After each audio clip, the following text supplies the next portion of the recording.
So here's a quick question. How do you prop up a drunk man? And the answer is probably not using another drunk man. But that's pretty much what the European Central Bank seems to be trying to achieve with its LTRO program. That's its long-term refinancing operations. All right, bit of a mouthful. So in this video, I'll explain what that is all about, what they're trying to achieve, and what they've actually achieved, or what I think they've actually achieved. And fear not, this is not an economics degree, all right, it is purely a quick guide so that hopefully at the end of it, you feel comfortable using yet another impressive financial markets acronym, right, LTRO. Right, so what's the problem? Well, cast your mind back to just before Christmas. All right, you had the Italian government in all sorts of trouble, arguably you still do.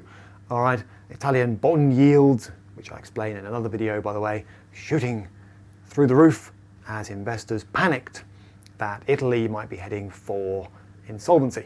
All right, now you've got a similar problem potentially with Spain. So the ECB decided what they do is rush in and solve two problems in one go. All right, they'd use a facility that's been around for a while. This wasn't invented anytime recently. They use a facility that's been around for a while to solve two problems. Those two problems being, how do we stop sovereign, as they're called, bond yields from rising, which indicates that investors are panicking about the ability of governments to actually repay their debts, and reassure banks, that's private banks at the same time, who are starting to lock up and not lend each other money. So imagine there's the scene. You've got rising sovereign debt yields indicating panic, investors worrying that governments can't pay back the amounts they owe, and you've got the prospect of a credit crunch in the banking system as private banks look around nervously and decide they're not going to lend to each other, they'll loan you and me, let alone companies. So the European Central Bank jumped in. Now, it didn't jump in, strictly speaking, with what the Americans and the Brits did, which was pure-blown quantitative easing. All right? And that's largely because the Germans said, we're not going to let that happen. So instead, they expanded this thing called the long-term refinancing operation. All right? They've done it before, but not on the scale we've seen in the last two chunks, one just before Christmas and one just recently. You are talking about, in size terms, around about €1 trillion being made available by the European Central Bank, okay? And you're talking about loans, in this case, made by the ECB for a period of up to 3 years, much longer than had previously been attempted. Normally these loans would run out, if you like, after a year, maximum, okay? So what did they actually do? Well, what they did was they said, we will make, as it turned out, around €1 trillion in total available to European banks. And those banks will be able to borrow those euro at a rate of 1%, okay? But there's a catch. Before those banks can take the money, all right, which will hopefully solve their immediate liquidity problems, before they take the money off the table, if you like, they've got to put something up as collateral. So a bit like when you apply for a mortgage at a bank, the bank will say, what can you provide as collateral? And you say, the house I'm about to buy. All right, and they reckon that if you don't repay the loan, they'll seize the property and sell it. Okay, well, in the same way, the banks going to the European Central Bank, cap in hand, okay, were asked to post collateral as security for any amount they borrowed at 1%. Now, the problem with collateral is if you post crappy stuff, all right, risky stuff, you get a haircut applied to it, which is pure jargon for saying the lower the quality of the collateral, the house, if you like, the less you can borrow. So banks were incentivized to post good quality stuff as collateral. What's good quality stuff to post as collateral? Bingo, sovereign government bonds, because after all they are at least backed by governments and taxpayers to some extent.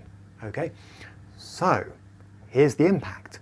All right, short term, what happened was the banks went to the European Central Bank, said, yes, give us some money, and they all took individual amounts to make up that sort of €1 trillion in total at 1%, all right, and posted collateral. And quite a bit of that collateral was sovereign government bonds issued by countries such as Italy and Spain, for example. All right, so double effect, or triple effect, if you like, of this program immediately in the short term was, number one, we didn't have a massive European credit crunch around Christmas time, and we haven't had since. Number two, the euro still exists.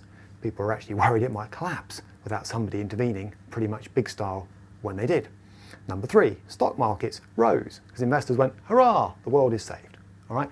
And 4th, those bond yields I talked about that were widening started to compress in Italy and Spain, because as banks bought sovereign bonds to post as collateral to get their hands on the money at 1%, that pushed prices up and squeezed yields down. And if you're wondering what I'm talking about at this point, do take a look at my video on bond basics. Okay, that will help you out. Now, so far, so good. Stock market's up, bond yields down, round of applause from the markets. Okay, but what have we actually in reality achieved? Okay, because spraying money into the European banking system cheaply at 1% so that banks can take it and reinvest it in what exactly achieves very little, in fact, as I'll now explain. So where's the money gone? I've suggested where some of it went. Okay, so banks said, yes, we'll take ECB money at 1%, thank you very much, that's cheap for us. Loans from the ECB, that's cheap. And we'll put some of it into sovereign bonds. Pushes the price up, brings the yield down. Well, where else do they put it? Well, there's evidence, believe it or not, that some banks took the money at 1% and placed it back on deposit at the ECB at something more like 1/4 of 1%. Well, that's madness. Borrow at 1% and then put it back on deposit only 1/4 of 1%. What's going on there?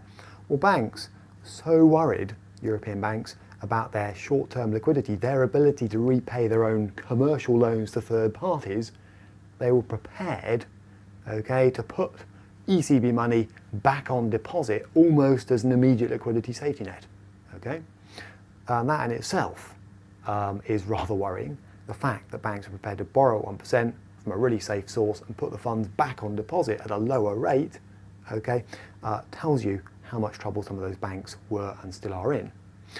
Now, the third place that money at 1% could have gone, if it wasn't going into sovereign bonds and it wasn't going back to the ECB as a kind of safety deposit, the third place it could have gone was riskier assets. It could have gone to firms in Europe. The banks could have lent it. It could have gone to individuals. Okay, it didn't. There's a simple reason for that. It was never going to. All right, most people who are European individuals and companies do not want to borrow.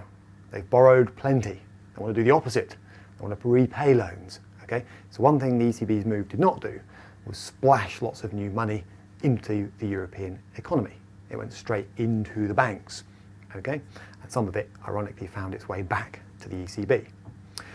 Now, what's the problem with what they've just done? They won't do it again.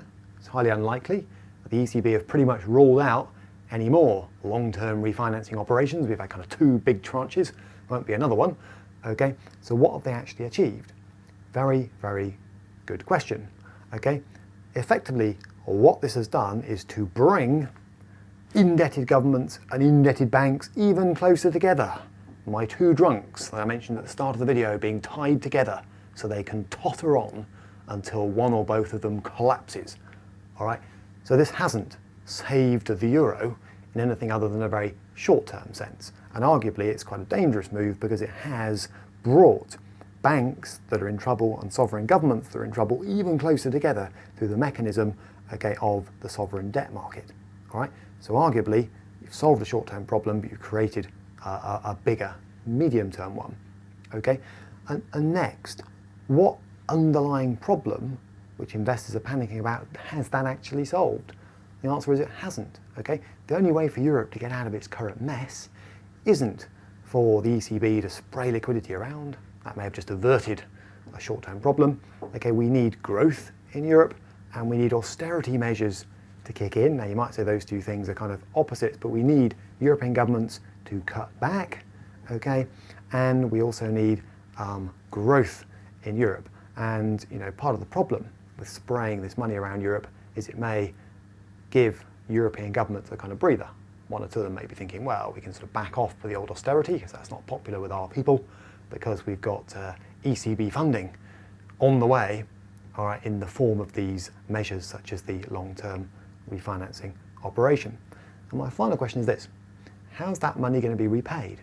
There's a bit of a worry. Okay, so a few banks have said, well, we'll repay this money we've borrowed on terms of up to 3 years, this €1 trillion, we'll repay our bit within a year. Well, bully for them. But you have to wonder how some of the banks that have borrowed money from the ECB at 1% are ever going to find other sources of finance with which to repay it, if you see what I mean. And if they can't, then I suggest the long-term refinancing operation is going to become a sort of indefinite refinancing operation. All right? So there's a big question mark about how the ECB is going to sort of back out of such a massive program of support for the European banking market. All right? And so for all those reasons, I have to say the long-term refinancing operation may be seen as a necessary short-term evil, if you like, but I can't see in any way how it solved the underlying problems afflicting the Eurozone, the Euro banking system, and the Euro itself.